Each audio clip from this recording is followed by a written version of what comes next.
As-tu confiance en toi? Alors, c'est une question assez large. Je pense que j'ai confiance en moi dans... Du coup, moi, je suis étudiante, j'ai confiance en moi dans mes études. Mais je pense que j'ai vraiment pas confiance en moi, notamment dans mes relations, ce qui peut être intime ou amoureuse ou même amicale. Je trouve que quand on est jeune, donc moi j'ai autour de 20 ans, quand on est jeune, on a du mal, avec les réseaux sociaux notamment, on a vraiment du mal à avoir une confiance en nous qui se développe. Et je pense qu'il y a tout un travail à faire dessus. Et qu'est-ce que tu penses que tu pourrais faire pour justement acquérir un peu plus de confiance en toi? Moi je pense qu'il faut arrêter de se préoccuper. Moi je sais que personnellement j'ai trop ce truc de me comparer aux autres et me dire ah elle se trouve plus belle, ah elle fait ça, elle réussit mieux dans sa vie, moi je suis toute petite à côté. Et je pense vraiment qu'il faut que je sois plus moi-même. Et notamment je devrais me faire aider je pense par un psychologue et accepter vraiment l'aide de mes amis et être beaucoup plus... Parce qu'avant, par exemple, quand on me complimente, je suis plus là en mode ah arrête, c'est un mensonge et tout. Et je pense qu'il faudrait mieux que je les écoute et que je me laisse vraiment plus au centre, être un peu plus égoïste sur moi-même que sur les autres. As-tu confiance en toi? Bien évidemment que j'ai confiance en moi. Alors du coup, comment tu as fait pour acquérir cette confiance en toi? Personnellement, en fait, j'ai acquis cette confiance au fur de plusieurs épreuves émotionnelles et beaucoup de douleurs. On va dire en soi que j'ai acquis cette confiance parce que j'ai beaucoup travaillé sur moi-même. Et j'ai compris que j'étais pas plus nul qu'une autre personne et qu'en fait chaque personne est unique et que si on fait des erreurs c'est pas grave et que si par exemple on se trouve moins bonne qu'une autre personne, c'est pas ça, faut juste trouver son chemin et son rythme. Est-ce que tu arrives toi justement à trouver ta propre voie et ton propre rythme en toi? Ce que j'aimerais bien faire dans le futur c'est soit du coup de tout ce qui est informatique, du coup montage vidéo tout ça, ou sinon faire peut-être de la biologie marine.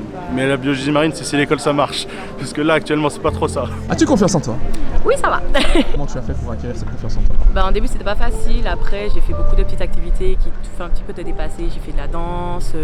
Là, à l'heure actuelle, avec mon métier, je pense que ça demande de l'audace. Parce que voilà, comme j'expliquais un petit peu, je travaille dans l'érotisme. Mais c'est vrai qu'être une femme et travailler dans ce milieu, c'est assez compliqué. Il y a des stéréotypes qui vont à côté. Y expliquer que j'ai une vie de couple, etc. Et que je suis pas dans les stéréotypes de base, ça demande du courage. Aborder les gens, venir, faut en fait être bien dans ses baskets. Déjà, je pense que ça n'a pas la même prestance. Si tu arrives devant quelqu'un et que tu es recroquevillé, c'est aussi une question de posture. Mon travail sur moi, j'ai rencontré des personnes aussi qui m'ont aidé à travailler ça. J'ai fait de l'hypnose. Pour les personnes qui savent, j'ai eu une vie assez mouvementée. J'ai même accouché dans une voiture. Voilà. Donc franchement, j'ai eu des choses qui de base m'ont mis au challenge. Et après, dans ma vie, je me suis dépassée. Et c'était pas facile des fois. Des fois, j'ai des coups de mou. Mais je pense que c'est important de prendre un peu la vie comme elle vient chaque jour. Et juste de se dire, aujourd'hui, vas-y, j'ai envie de prendre soin de moi et de le faire tout simplement. Et d'arrêter en fait de se préoccuper de qu'est-ce que les gens vont penser sur l'instant, tu vois. De se dire juste, j'ai ma façon de faire et basta, quoi. As-tu confiance en toi? Non. Qu'est-ce que tu penses que tu pourrais faire pour acquérir cette confiance en toi? Moi, je pense que je pourrais pas faire grand-chose. Ce qui pourrait être fait, ce serait de revenir en arrière et que mon père me dise qu'il est fier de moi et qu'il me le dise encore maintenant au quotidien, qu'il est fier de moi pour le fait que je fasse des efforts, le fait que je me lève tous les matins, le fait que je reste en vie parfois. Juste ça, me soutenir un petit peu et le dire. As-tu confiance en toi?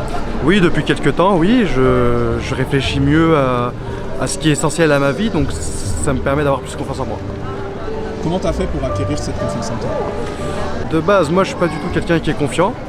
Je suis quelqu'un plutôt justement qui est un peu peureux, mais il y a le confinement qui a joué et je pense depuis le confinement maintenant j'ai réfléchi un peu plus sur ça.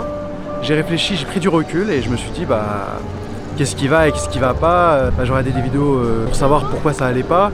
Il y a eu des choses que j'ai repérées, même en ayant réfléchi sur moi-même. Donc moi je me suis dit mais qu'est-ce qui faisait que je réussissais pas et tout. En fait c'est encore un perso, mais je sais que j'ai travaillé sur ce truc là, depuis ça va mieux. Et que là, ce qui m'a beaucoup aidé, c'est qu'en 2022 je m'étais inscrit à la salle et depuis que je vais à la salle de sport, je trouve que je me libère un peu plus. Je réfléchis aussi et ça me donne un peu plus confiance en moi, j'ai l'impression, avec un peu plus de choses. Et surtout depuis certains temps aussi, c'est que je réfléchis un peu plus maintenant grâce à ma confiance en moi au métier que je veux faire. Et donc aussi j'étais un peu perdu dans mon pro, dans la vie sociale et tout. Je savais plus où me situer, au final maintenant je me situe bien au niveau de moi-même et ma confiance en moi. As-tu confiance en toi? Oui, j'ai confiance en moi. Mais il y a un truc qui fait que des fois non. C'est quoi? Bah vu qu'on est on grudge et tout, bah il y a des boutons qui apparaissent. Et du coup bah quand j'ai forcément trop de boutons, et bah, après ça me gêne et je perds plus confiance, mais sinon en soi ouais. Donc toi, le manque de confiance, c'est plus par rapport au physique? Ouais, enfin surtout quand j'ai des boutons sur le visage ou quoi, ça me dérange. Ok. Je peux totalement m'assumer naturellement, mais après si j'ai trop de boutons, voilà, je peux pas. Et qu'est-ce que tu penses que tu pourrais faire pour acquérir plus de confiance en toi sur ce sujet-là? Bah moins complexé sur les boutons parce que c'est tout le monde, même tout le monde en a. Avez-vous confiance en vous, les filles? Non, clairement plus pas. Non. Et donc, qu'est-ce que vous pensez que vous pourriez faire pour acquérir cette confiance en vous? Je pense qu'il faudrait que je m'accepte physiquement déjà, que j'essaye de plus m'affirmer, donner plus mon opinion et m'imposer un peu plus, je pense. Et toi?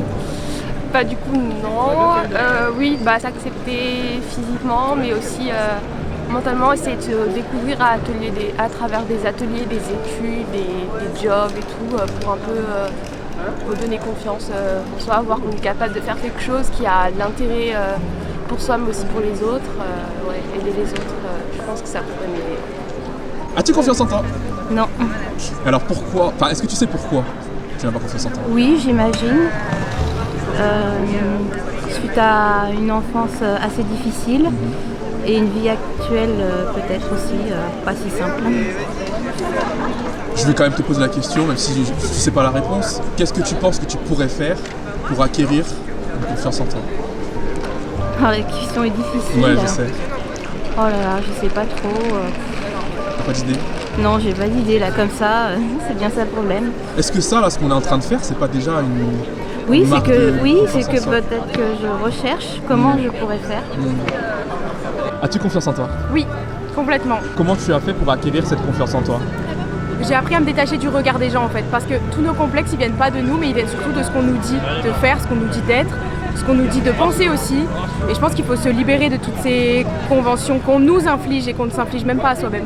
Je ne pense pas qu'un complexe soit né de soi-même. C'est toujours quelqu'un qui nous a fait une remarque, qui nous a dit quelque chose qui nous a fait complexer sur un détail, moi je sais qu'on m'avait fait complexer sur mon acné et sur mes cicatrices. Et je suis un traitement qui ne me sert pas forcément, mais je me sens beaucoup mieux.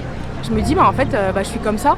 Il y a toujours pire, il y a toujours mieux, certes, mais quand on se regarde dans le miroir et que je pense mentalement ça va, physiquement ça suit. Je vais te poser une question par rapport à ce que tu viens de dire. Bien sûr. Comment tu as fait pour justement te détacher du regard des autres? J'ai appris à vivre pour moi. En fait, je me suis posé les bonnes questions. Qui est-ce que j'ai envie d'être? Qui est-ce que j'ai été? En fait, c'est toujours douloureux de refaire un saut en arrière et de regarder tout ce qu'on a accompli, qu'il soit négatif ou positif, quand on a déçu des gens, nos parents notamment, ça fait du mal. Mais quand on regarde tout le chemin qu'on a fait, on se dit j'ai fait ça, mais maintenant aujourd'hui je suis capable de ça. Et je pense que c'est important de voir le chemin qu'on a fait et aussi toutes nos expériences, qu'elles soient positives ou négatives. Mais je pense que c'est les expériences qui font qui l'on est aujourd'hui en fait. Merci beaucoup.